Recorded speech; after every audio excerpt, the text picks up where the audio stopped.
Alright, back in Rubicon's basement. It's been, I think, over 6 months since the last post. Steve made it back over, and we're doing 2,400 points. Lore of Undeath is available. And, so anyways, alright, Steve, want to go over your list here? I have an Arachnarok Spider, Mangler's Twig, Spear Chaka.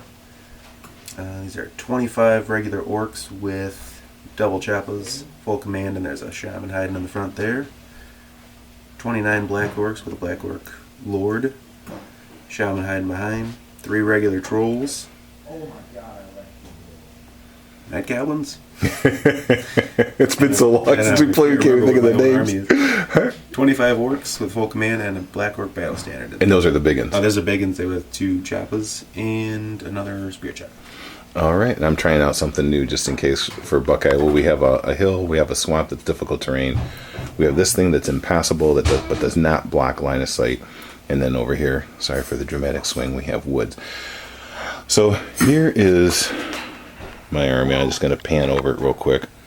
I was reading some comments on one of my battle reports when I had the Mournfang. Somebody wanted to see a battle with all the Mournfang I have, so this is it. Okay, Saber Tusk, and we have a level 1 on the Great Maw. These we have Yetis. We have 5 Mournfang with a Musician.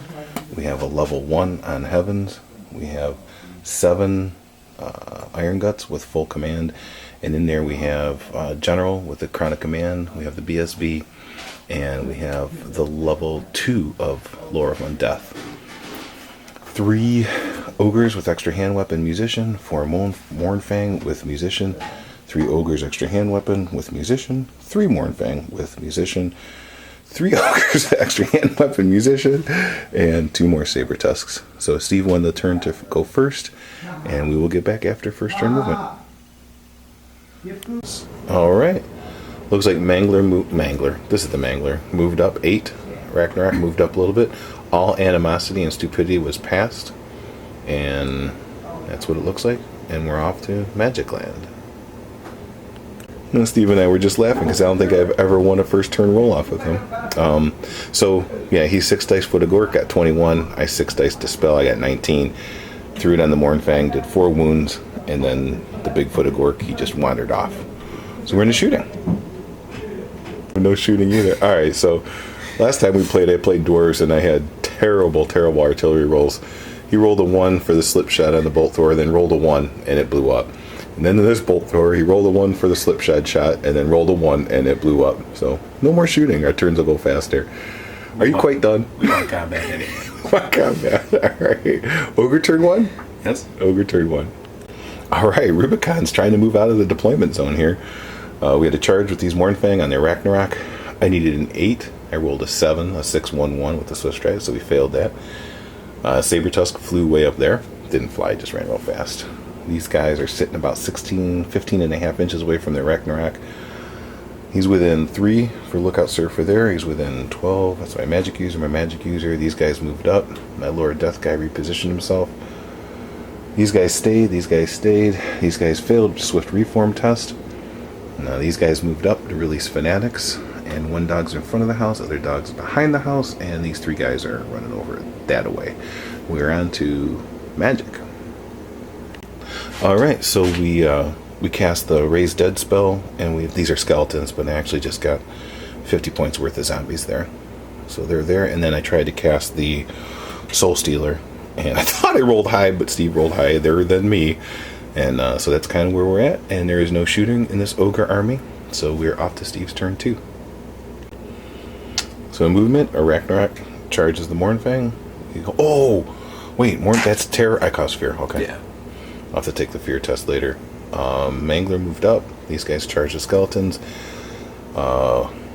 These trolls charged these guys over here, went through the Fanatic, ultimately only suffered 2 wounds after regen and everything. March moved over here. Swift reformed the Goblins that away. And 1 Mangler went crazy. It took 2 zombies off. Two of the Black Orcs off, and 5 of these Orc boys off for that crazy Fanatic down there. We are moving into Magic phase. Steve had 4 dice to cast, went for small Foot of Gork, and did not make the casting value. So we are on to hand to hand. So to recap, from my left to right, trolls came in, put a hurting on the ogres. I fled, he pursued, and that's where they died. And that was just regular move. Over here, he killed all the zombies and elected to just sit there. And then over here, Arachnorak and crew did nothing, put 4 wounds on it, failed a stubborn test, ran away, and I pursued into the woods, but passed all of my dangerous terrain. So that's where they're at, and we're on to Ogres 2? Yeah. Ogres 2.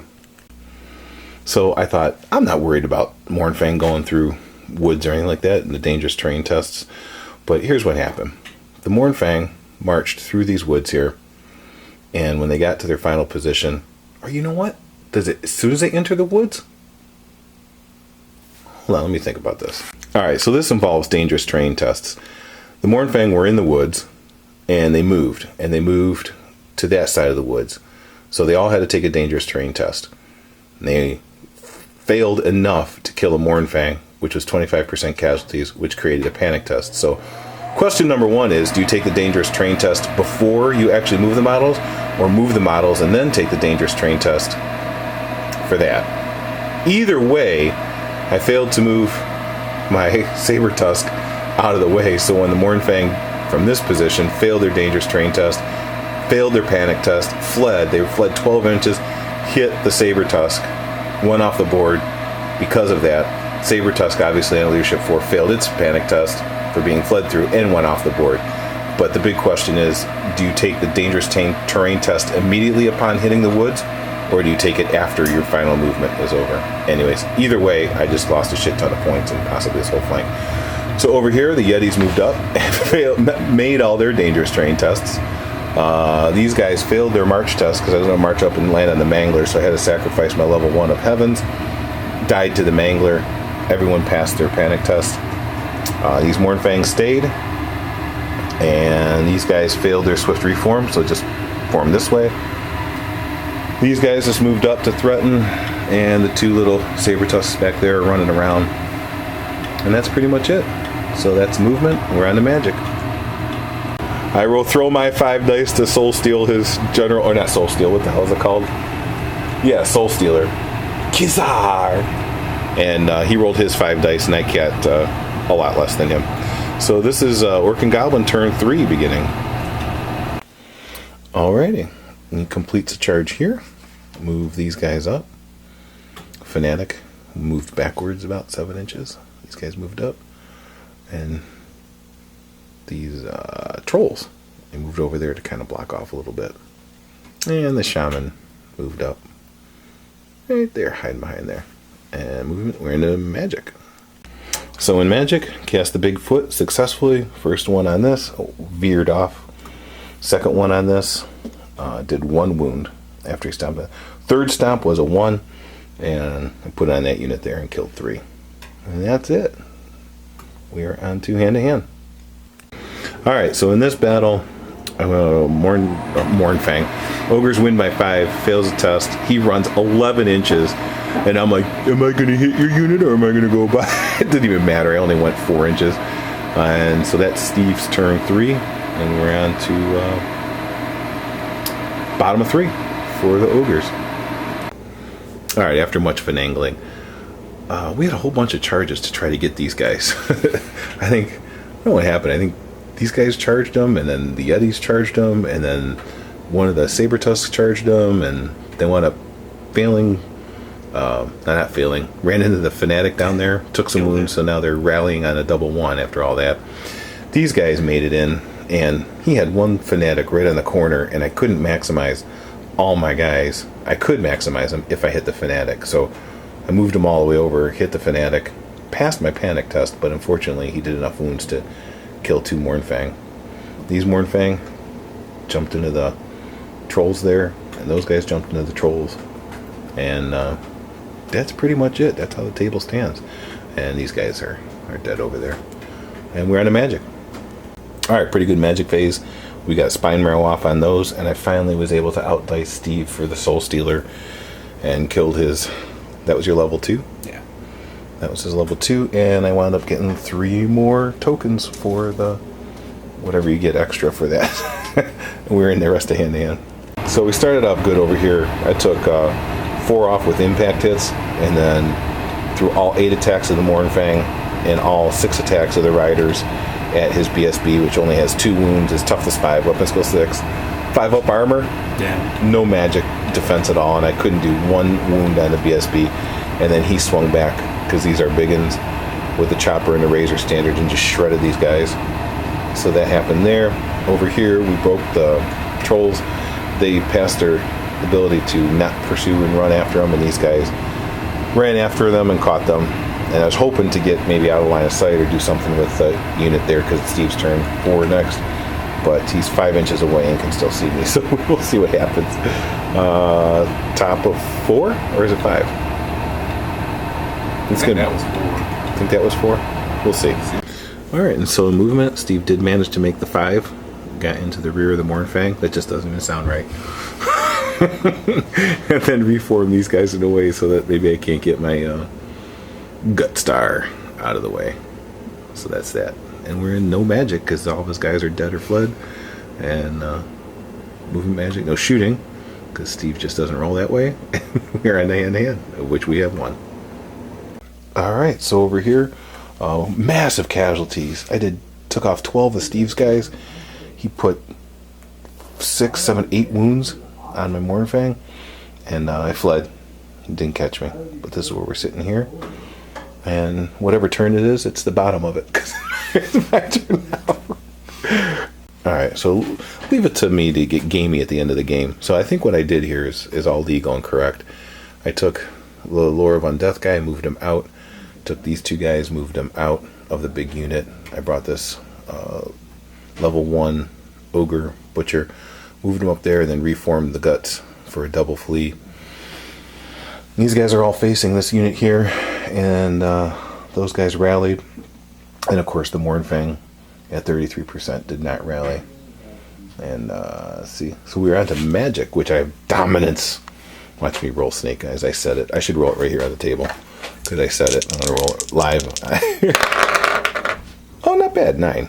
Alright, we'll be back. Alright, had a decent magic phase. I did the Soul Stealer, and Steve dispelled with dice. And then I went with all my tokens. I brought in 4 Vargeists with the, what's it called? Grave Call. And Steve did not get the double 6s for that. So that's how that battle sits. And we're at the top of turn 5 now, right? Yeah. Top of 5, Steve. So Steve charged that guy. He fled through the Iron Guts. They passed their test. Then he redirected into the Iron Guts. I chose to flee. So I have all the chicken feet out. Chicken feet. That's what they look like. Chicken feet. To let me know that they're all fleeing. Went through the Yetis. They failed because they're leadership 7. I can't make the most commonly rolled number between 2 dice. And they're out there. Failed charged. He moved these guys up to here. And bottom of 5. Alright, everybody rallies. Ogres must be hungry. Rallied. Charged the Vargeists in.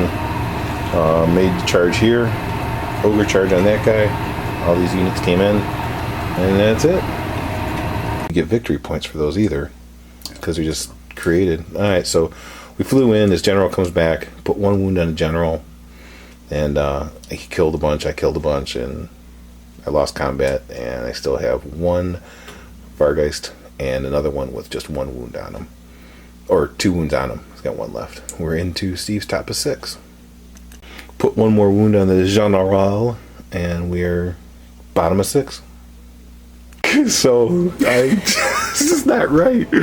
I roll 6 dice and I get 23 this time for Cassie. He rolls 4 dice and pulls out double 6s. I was trying to steal his general's soul. Let's just see what would happen. I had 2 dice 6 plus 2. See if I can even steal his soul. No. Because that would be a 9. He's a 9. And plus you get a ward save too. Oh, yeah? Yeah, because there's no armor save. Doesn't say anything about ward save, so. But he only had 1 wound on him, so that would be something. We should actually tally up the points on this one, because It's pretty close. we'll get back. We're actually tally up points this game.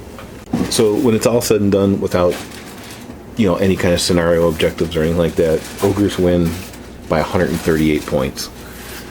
That's just crazy. Thanks for watching. Hope you enjoyed it.